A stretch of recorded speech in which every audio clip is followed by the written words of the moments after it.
he like his teammates, is not in great form. So a comfortable win then for Real Madrid by 3-0 puts them within 1 point of Barca now at the top of the table. For more on this, let's welcome in, shall we, Sid Lowe and Luis Garcia, both pitch side for this tie.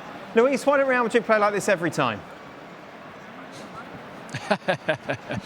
Yeah, exactly. That's the question. I think they were very good today. I think they looked solid. They looked very compact in attack and in defense. I was surprised in the first 45 when there was a transition with Atletico de Bilbao. By 3 seconds, Real Madrid was already setting up at the back with a low block and all, not giving much chances to Athletic Club. So I think that overall, even though that in the second half Real Madrid didn't put much of an effort, because I think the game was already done with the 2 goals from the first 45.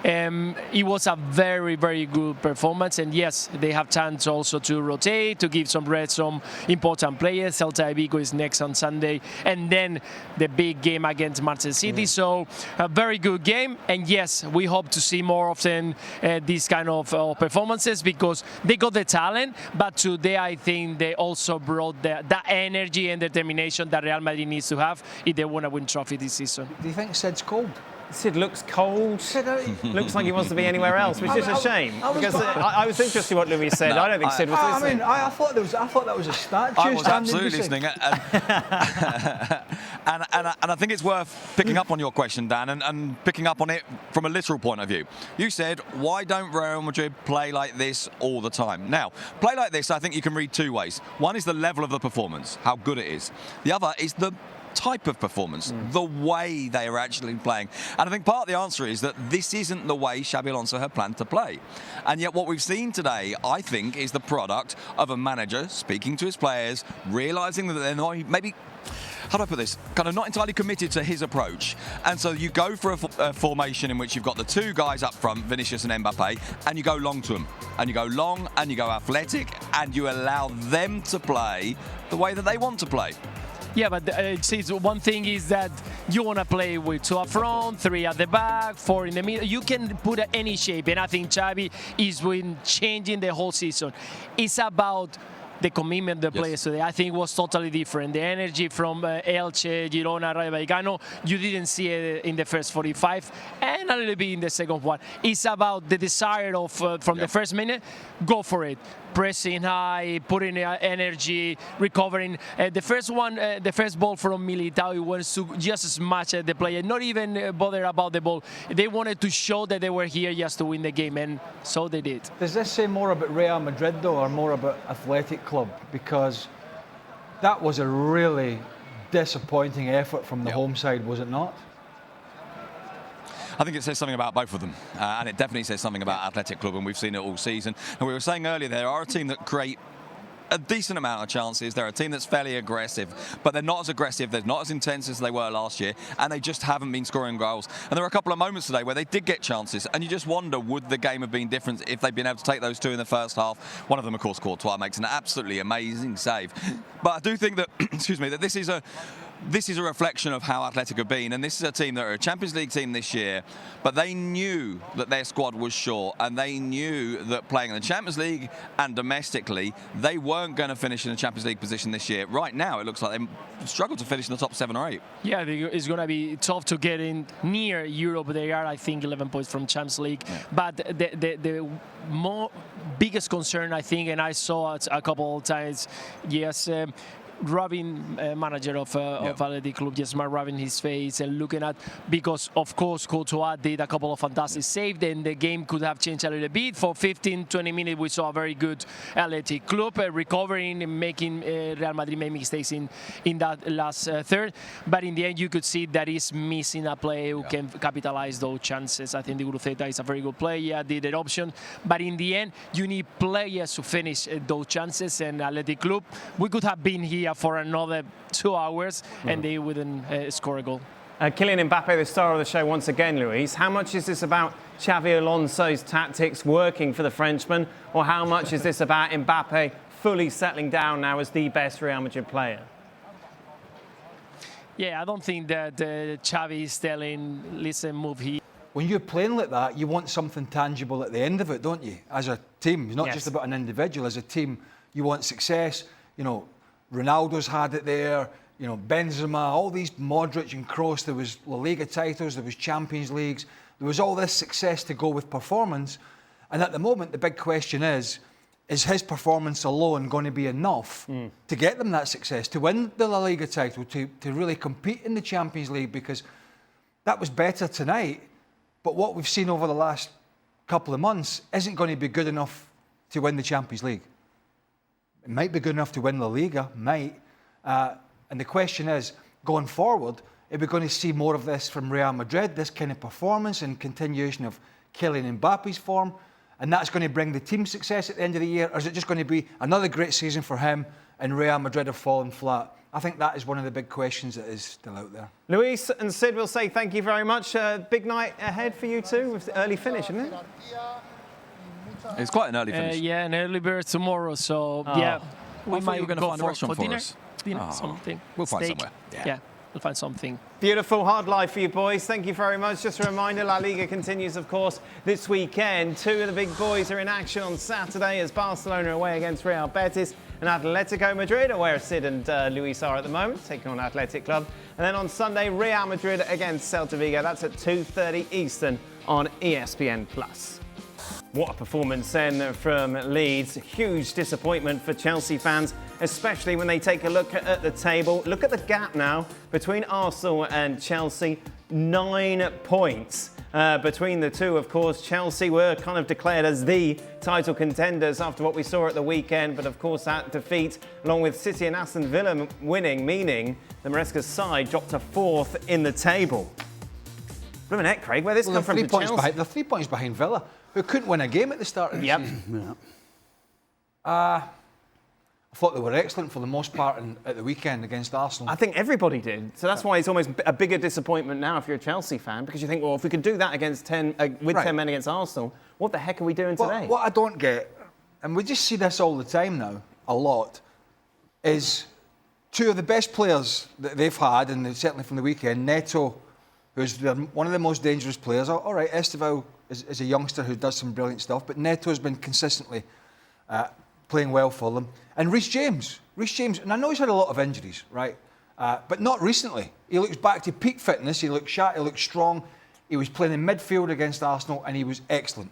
Really calm, good passing in the ball, all that sort of stuff. Those two were on the bench tonight. Yeah. Because somebody's telling managers, and we know who they are, you know, they played in the weekend, they've got a lot of big games coming up.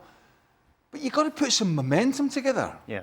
You've got to put a run of results. You've got to keep putting the pressure on. And you're not going to do that, or you're unlikely to do it, if you're leaving your best players out. Chelsea are not good enough, right, to leave their best players out. Maybe City a few years ago when they were dominating English football. Arsenal today could do it, obviously. Arsenal could do it because they're at the top of the league. They've got a little bit of a gap and they've got a really strong squad. And they're at home, to Brentford. Yeah. They're away to Leeds. I think Augie was saying just before we came on, Leeds have lost, one game? Once at home in about 18 months. So, I mean, like you say, you're going to Ellen Road against a team that's fighting for points. You don't rest your best players. There's certain games you pick and choose, in home games when you've got an easier afternoon. But Leeds away, silly. But it just seems we see this a lot now. And, you know, that'll be the excuse from Maresca will come out and I'm sure some of the journals will say, well, what about your team selection, Marg?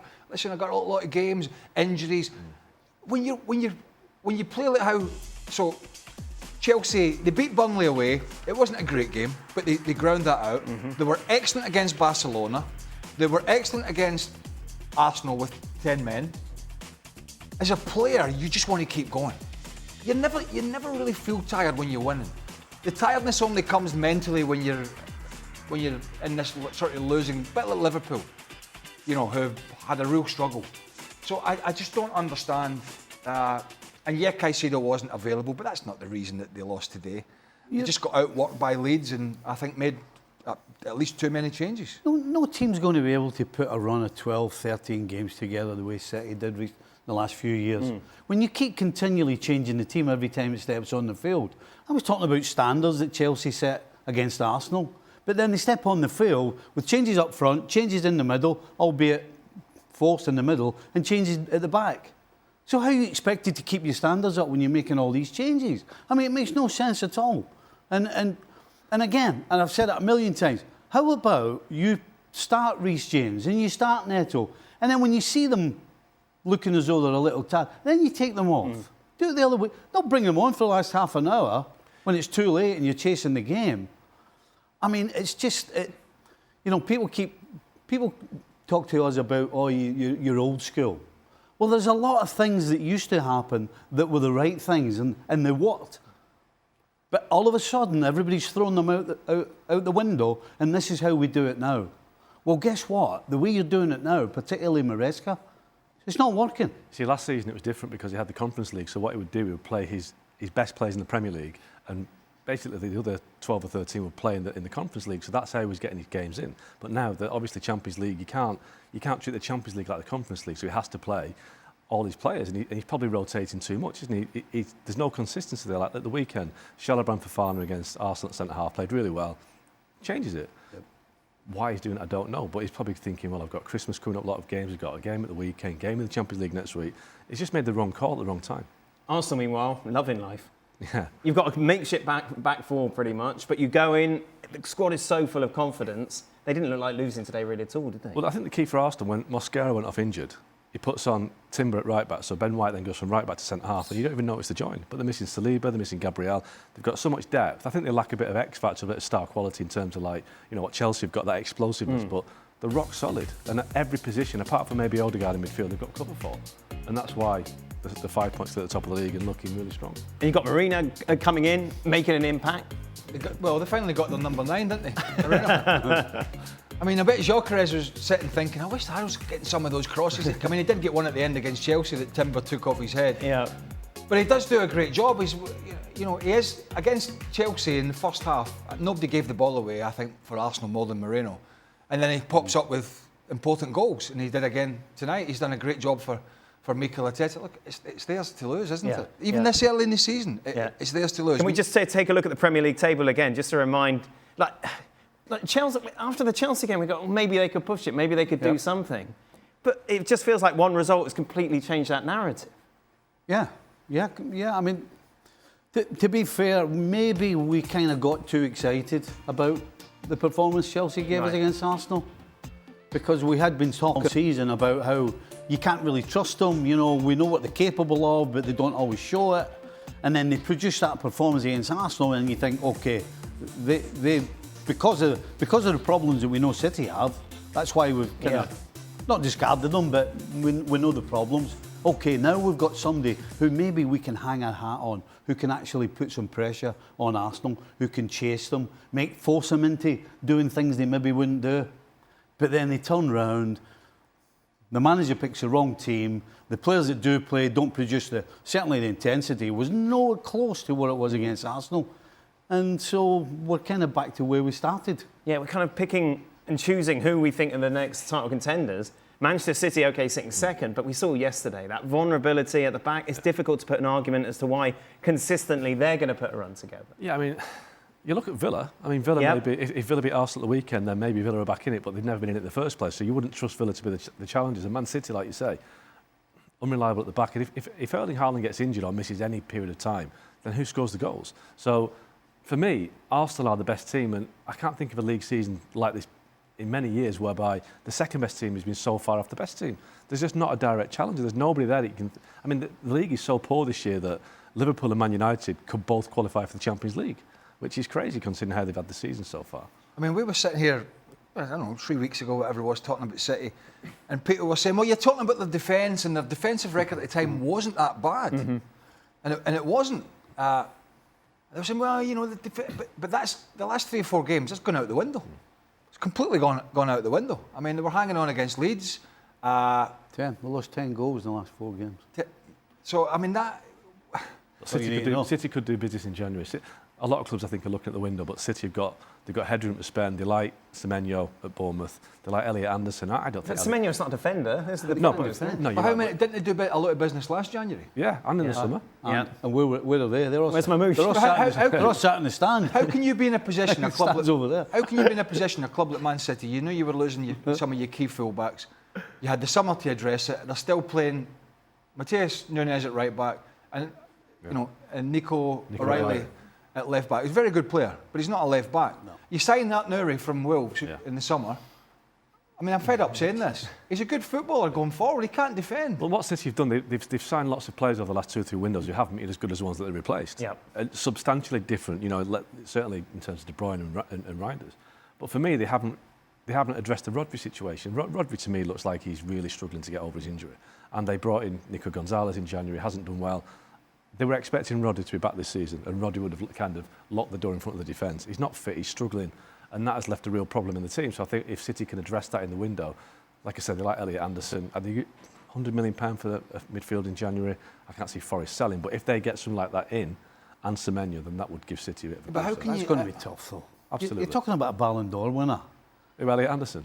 Yeah. I mean, Rodri's a guy that won the Ballon d'Or who gets a bad injury, and you know it's going to take time when he comes back.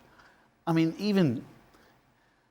You know they've been scouting, you know they're looking at people, but they're never going to... You can't replace Ballon d'Or. He came back in June, and they were expecting this season that he was having his kind of pre-season in June at the Club World Cup, get a couple of games under his belt, and they expected by the start of this season, or certainly by now, he'd be back playing again. Right. And he's just struggling. He's picking lots of injuries, hamstring problems. So clearly, I mean, he's had a cruciate, it's a bad injury. So he's clearly struggling to get back to anywhere near his best. But that's a big ask for any player. I don't care how good you are.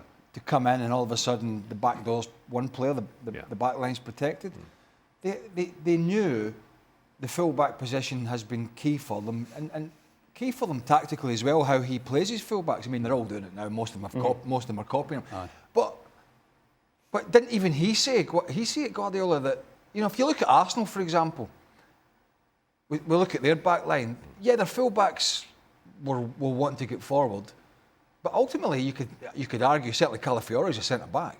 But the Timber and Calafiore, their first job and their first mindset is defending.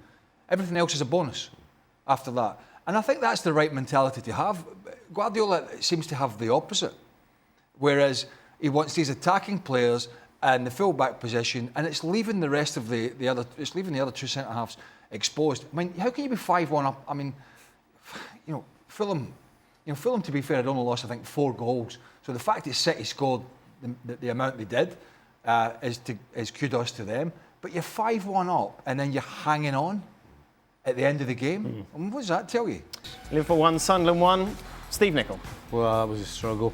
So it was a struggle for us. It was a struggle watching it as well. Well, it was a struggle. Well, there was a man watching. We were in a room, and there was a man who was basically talking to himself and shouting. I mean, I reckon that was up there with the amount he shouted about Liverpool, isn't it? There's so many things that are just either going wrong, not working out, bad decision making.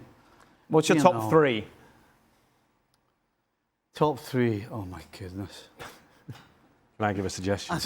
Van Dijk. Van Dijk? Do you know, I've actually not criticised Van Dijk that much this season, to be honest with you. But tonight, there is absolutely no question he has to bear a whole lot of responsibility. Not just for the goal, but for the way... Talk us through the goal. What did he do wrong? Well, what he did wrong was he gave the ball away for start. He gave the ball away. He tries to play McAllister, who isn't reading the pass. Okay. So what do? When you make a mistake, try and make up for it. And by making up for it, he could have stepped out and closed the ball because he had Kerkez who'd already come in beside him, so he didn't have to back off. But he did. And then when he sees Talibi going to strike the ball, again, he doesn't step forward. He just turns sideways. I mean, what happened to make yourself big, try and get in front of the ball? He got absolutely everything wrong. And then what we saw at the end, again, in my opinion, is down to your captain. If you want to go forward, that's fine, and you want to try and win the game. But the first thing you got to do is make sure that things at the back are sorted before you do it. And he just sauntered up, just went straight up, didn't even look. So, your captain's there for a reason. He's there to organise. He's there to show the example, set the example, and he absolutely didn't do that tonight. I think it tells you West Ham were just, and the West Ham win was just West Ham.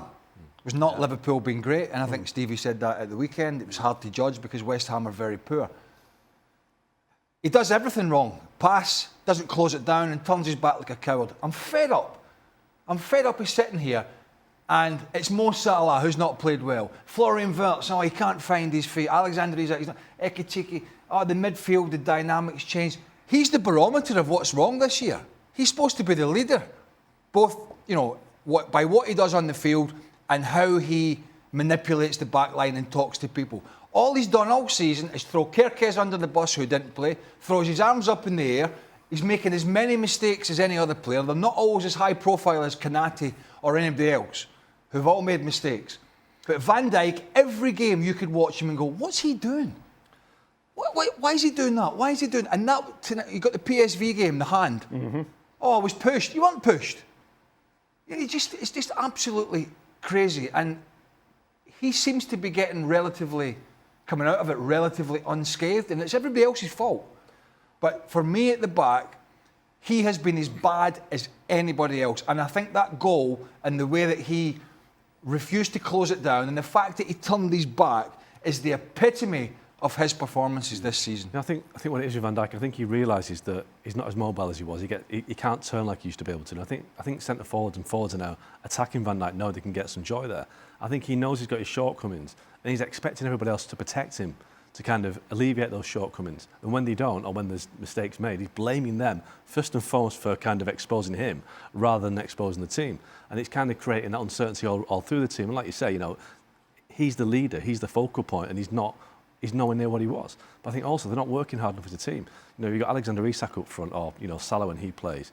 The work rate they had last year with people like Nunez and Luis Diaz, it's not there anymore. So that when the forwards aren't working as hard as the rest of the team, then the defence and the midfield get exposed, and it's all kind of coming together. And then you've got your fullbacks who are all over the place, as you say. So everything is kind of combining to be a mess. Nobody's frightened to go to Anfield at the moment, are they? Nobody. No. We saw that at the start of the game. Yeah. We were talking about what is West Ham. Well, the way the game started told you that they weren't convinced what they did against West Ham was because Sunderland started better than Liverpool. And quite frankly, at half-time, you couldn't have told which team was the defending champions and which team had just been promoted. You couldn't. You also couldn't tell if Alexander Isak was on the pitch. And we spoke about maybe strikers needing confidence. He got that goal against West Ham. Thought, well, maybe this is it. This is the kickstart that he needed. Yeah, I think I'm still... I don't think there's any doubt. Anybody who watches Isak right now is disappointed in the way he's performing. But again, your centre forward relies on others more than anybody else. Okay. And he's getting absolutely nothing. I mean, I don't remember one chance that Liverpool had in this game, or the last 3, 4, 5 games where you're saying they should have scored. Everything's the header from McAllister. Or Ekitike with a half a chance that he balloons wide. So from that point of view, I do still feel a little bit for both Wirtz and Isak. I think the majority of the blame lies elsewhere. But at the end of the day, I can't argue what he said. He was absolutely invisible. I actually forgot he was playing at one stage in the second half. Salah came on in the second half, of course. Big talk about his future. What did you make of him? He tried. That's all right. I mean, nothing came off for him. He never passed anybody when he tried to. He had a couple of crosses that never quite reached where they were supposed to. He had a couple of shots that were blocked, that weren't really on. But, you can't question his commitment when he came on, but we expect more than that from Salah. We talked about City doing some business in January. What are Liverpool going to do? We obviously heard of Gueye. Yeah, I know it sounds ridiculous considering what they spent in the summer, but they've got headroom as well. They can do business because they brought in about £250 million in the summer, so they've actually got money to spend. They like Semenyo as well. Again, they brought a lot of forwards in, so I'm not quite sure why they want Semenyo, but I think Mark Gueye is going to be difficult because, first of all, he knows when the season finishes, he can take his pick of Barcelona, Real Madrid, Liverpool, Chelsea, Arsenal, wherever he wants to go. So why would he kind of give up that free agent status to go to Liverpool in a real mess? I mean, I don't know. I mean, if you go to Liverpool now, you're playing with Van Dijk or Kanate, you're kind of jeopardising your own form, aren't you? If you stay at Palace, you're going to go to the World Cup with England. But I wouldn't rule out Chelsea. If you get through to January, well, once January comes, what's the point in Mark Gueye not just waiting that 3 or 4 months? The one club I think he might go to is Chelsea because Chelsea need a centre-half. They could do the deal. it's a big club in the Champions League. It's London. It's someone that he's familiar with. And Palace would obviously take the money, but I think that is a decent bet for someone like Gray. But I think Liverpool is. I wouldn't go anywhere near it right now because of the uncertainty of the defence. Every position in that back four and the goalkeeper is a problem right now. So if you're a centre-half going in there, it would be a risk. Well, you can't say, well, let's drop Konate because he's been struggling. We'll get Mark Gay and everything's fine. Because Van Dijk, we've been over the goals with Van Dijk. Why would you not go to Liverpool? Because they're an absolute mess at the moment. Oh, okay. Better options elsewhere. But really? Yeah, but You'd rather. So, hold on. Tell me if I'm wrong, by the way. So a free transfer. You'd rather go to Chelsea than Liverpool. I mean, there's no question right now. Liverpool are in a bit of a mess. But are you telling me that? Oh well, it's never going to get any better. I'll wait till the summer when you would have the opportunity to buy Munich, Real Madrid, Liverpool again, Man City are interested. Yeah, I think that's a better option. But then the fact that if somebody was to offer 50 million for Gabe, Liverpool and Chelsea, right?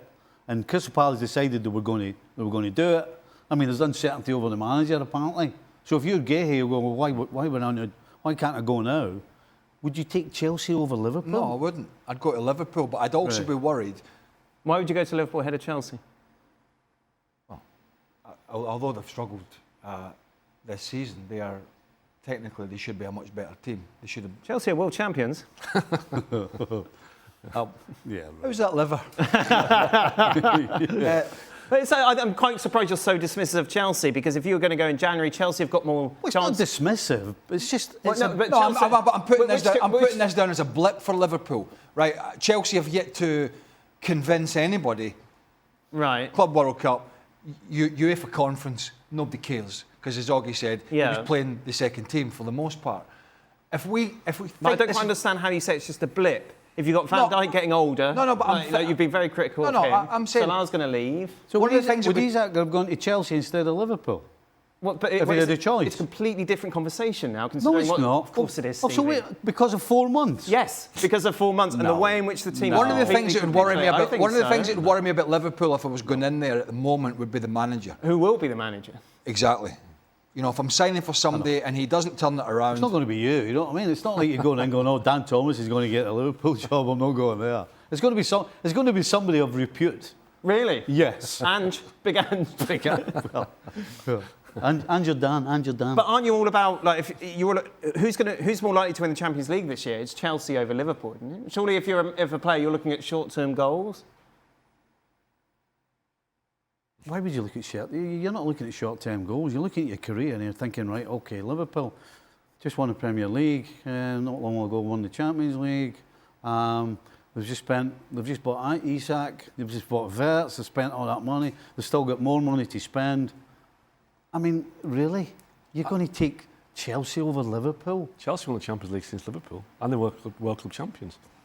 Don't. But with your facts. If I was going in a free transfer and had all those other clubs that Augie mentioned, who were suitors, I'm not going to any of them. Right. I'm not going to Liverpool or Chelsea. Yeah.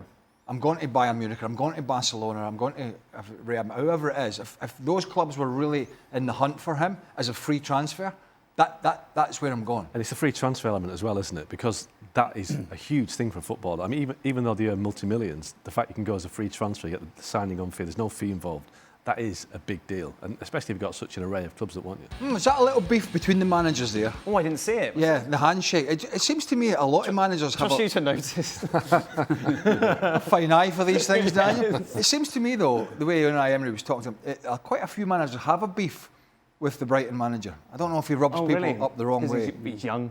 Huh? Maybe they just don't like his youth. What's changed at Villa? How have they put this together? It's a good question because they just seem to hit a run, don't they? They start the season really slowly, but it just seems to have clicked, despite the fact Ollie Watkins isn't scoring goals. So, Emery gets them well organised, but it's a bit of a mystery, to be honest, because, Villa lost Rashford in the summer, they didn't sign Asensio. You're thinking, well, the people they brought in, Jadon Sancho's hardly played, Harvey Elliott's not kicked a ball, Victor Lindelof, so they've not exactly beefed the squad up, but they've had a fantastic season so far. And again, like I said, if they beat Arsenal the weekend, they are in the title race. Well, they had a slow start to the season. They just don't panic. They don't panic because they know they have a top-class manager who'll turn things around. The players believe in it. He makes good decisions. Doesn't get everything right, but he's I think he's proven before he was even at Aston Villa how good a manager he is, and I think we've seen it since day one he's been in there. The fact they're third in the league now after the start they had, I mean, kudos to him. He's done an amazing job. I mean, if they were to finish in the top 4, that would be a great season for them. I don't think they'll get in the title race because I don't think they're consistent enough. Ironically, they were one of the teams that lost at Liverpool recently when Liverpool was struggling, and so that's not exactly a feather in their cap. But apart from that, they have been brilliant this last couple of months. Just a reminder, we always stay late to answer your questions, and you can watch Extra Time over on our YouTube channel. What was happening yesterday, Stevie? Anything exciting? Yeah, Don outdid himself again. Let's get some reaction now as Anna Sarah Lang interviewed Harry Kane after the game. First of all, congratulations, but this game, I think no one expected it to be like that before the game, so how would you describe the story of it? I think we expected it. We played a similar game here a few weeks ago where a lot of long balls, a lot of battles, playing on a pitch which is almost unplayable. You have to find a way to score in different ways. We scored 3 set pieces today. I thought the first half was really good considering the conditions. A bit unlucky with both decisions going against us. But we found a way to battle, and that's what the Cup's about. You have to get through to the next round no matter how you do it, and we can enjoy this tonight. Only PSG had more shots against you than on your own tonight. How much were you playing with fire there? Yeah, but also we had a lot of chances as well that we could have scored. Keeper made some good saves for them. We had a couple just offside, so we knew this was the game. You know, they put a lot of balls into the box, a lot of set plays, a lot of long throws. You have to defend it well, so there's going to be, of course, times where Manu has to make a save or we have to block, and I thought we'd done that really well. You know, we only conceded 2, both from penalties, but from open play, we were strong and done it well. And I think the most important is you pass through to the quarterfinal. We talked in the previous round about that the hunger and the will is quite strong, so how would you describe the importance of that? Yeah, really important, just for the momentum of the season as well. You know, in recent years, we know we haven't done well enough in this competition, so we've set out from the start to go all the way, and it's nights like tonight that you have to find it deep within. You know, you have to look across to your teammates and know they're willing to go to battle for you, and that's exactly what we've done. So we've won enough games playing the perfect football and creating loads of chances. Today was more about the fight, and we can be proud of that. Bayern Munich then back to league action on Saturday away against Stuttgart. Coverage of that game starts at 9 a.m. Eastern on ESPN+. Wolves 2 points from their opening 14 matches. Wow. Sit at the bottom of the table in the relegation zone alongside Burnley and West Ham. West Ham, of course, are in action tomorrow as they take on Manchester United. Meanwhile, some big names will be at the World Cup draw. Tom Brady, Shaquille O'Neal, Wayne Gretzky as well, and of course Mark Ogden will be there. What a treat for us all, Mark. Absolutely, can't wait. What will you be doing there? I don't know. Good. Waiting to see who... You'll be on surely all of our shows. We're with you all day, basically, to keep you up to date with everything that goes on from the draw in DC. We'll be live on YouTube at 12:30 Eastern, then a special show on ESPN2 at 4 p.m. Eastern, then, of course, our normal show following that on ESPN+. The drab show will be at the end. That's the one you're on, isn't it? Oh, yeah. Good. Oh, no. That is it. That brings us to the end of today's show. Extra Time is next. A lot of questions, a lot of criticism towards Chelsea and their tactics today. What did you say there? That was criticism. That was better the second time. Welcome into the latest edition of Extra Time. Mark Ogden is with us here in the studio. He's come here via, on the way to DC. Of course, you're heading down there for the World Cup draw. What's going to happen? Well, it's going to be interesting. Going to be a draw. Well, there's going to be a draw, and I think we're waiting to see who the path to the final is. Whoa. We can always map it out from here. You know they're going to drag this draw out. Of course they will. And I'm going to get really mad. I don't upset the guys, but we know that Scotland are going to get a team like, I don't know, You know what I do with these draws, though? I don't sit... who we get. I'm not saying don't watch our shows. No, I think I'm not suggesting don't watch the shows. Watch the shows. They'll be very entertaining. Personally, myself, I just wait to the end of these draws to see who plays who. But you can watch our show and watch... Are you working on the early shows? No, I'm off, oh, I I'm forgot. off that day. You've got a valid reason. Does Maresca think he's Pep? Why does he rotate his lineup so much? Would they be contenders if he didn't rotate? Did he not see what Leeds did to City? We discussed this quite a bit on the show, didn't we? What's up with him?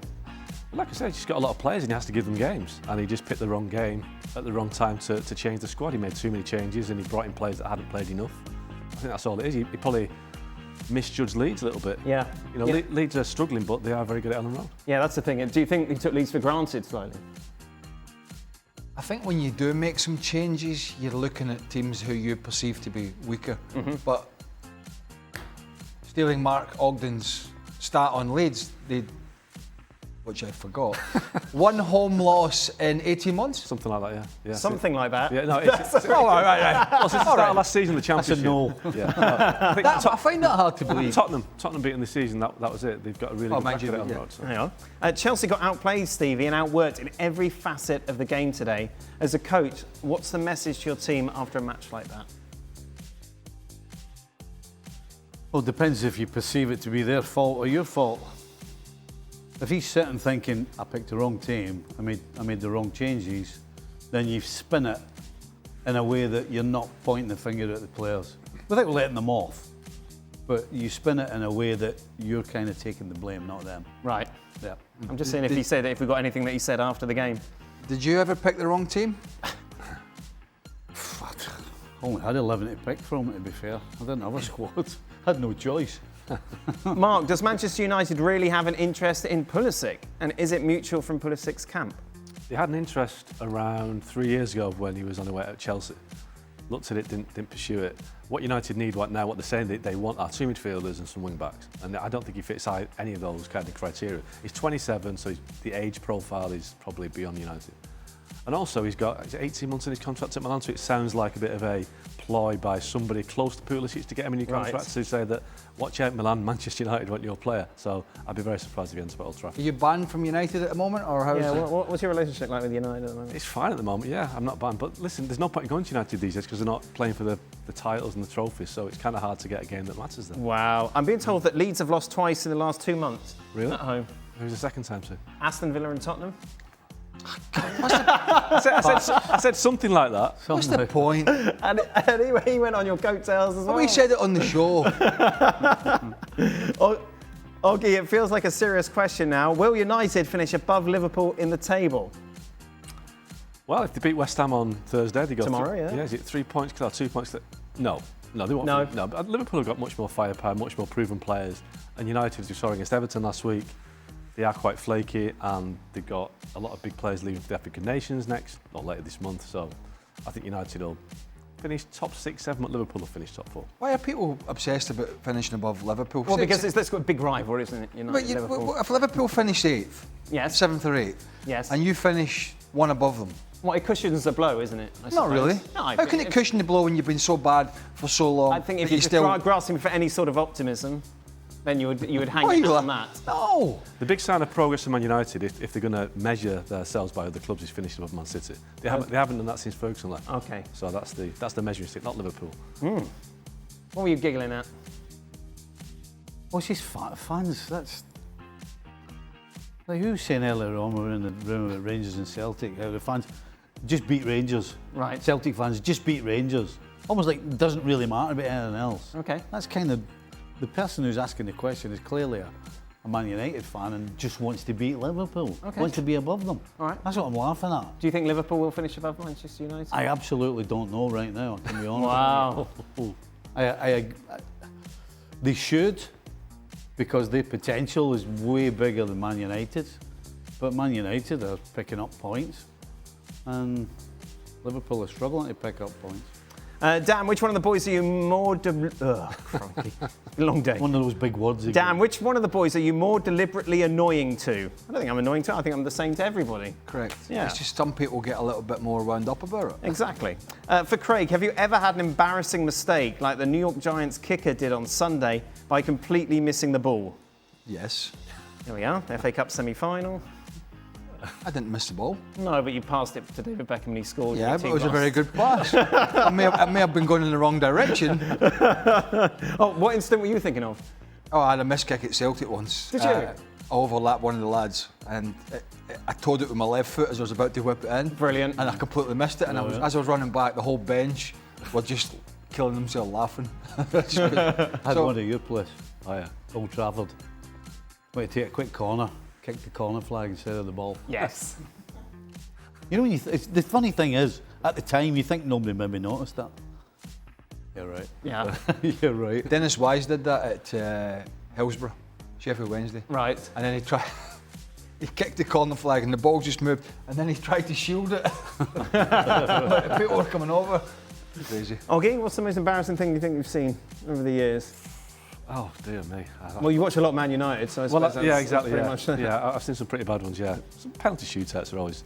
I think United lost a penalty shootout against Sunderland in the Carabao Cup about 10, 12 years ago. That was the worst penalty shootout I've ever seen. I think maybe one penalty was scored. Worse than Grimsby? Well, actually, no. That's too recent for me to remember. That was pretty cool. Yes. Any more defeats for Leeds? No, that's it. Just the 2 in 4 games. You know when you ask the producer to give you some really important information, we're live. I was hoping, You know, when it's, some big moment comes along and you're looking for a bit of help. Yes. He sat there. I know. I don't know what he's doing. I'm still waiting for Maresca's post-match comments, which is just a complete. I mean, you want all that important stuff. He's nowhere to be seen. They haven't come through. Of course they come through. Game finished an hour ago. Anyway, that's it. That brings us to the end of today's show. Manchester United in action against West Ham tomorrow. And then Friday, of course, our World Cup special. Mark Ogden live in DC for us to break down exactly who will be playing who in the States next summer. Oh! Can't wait.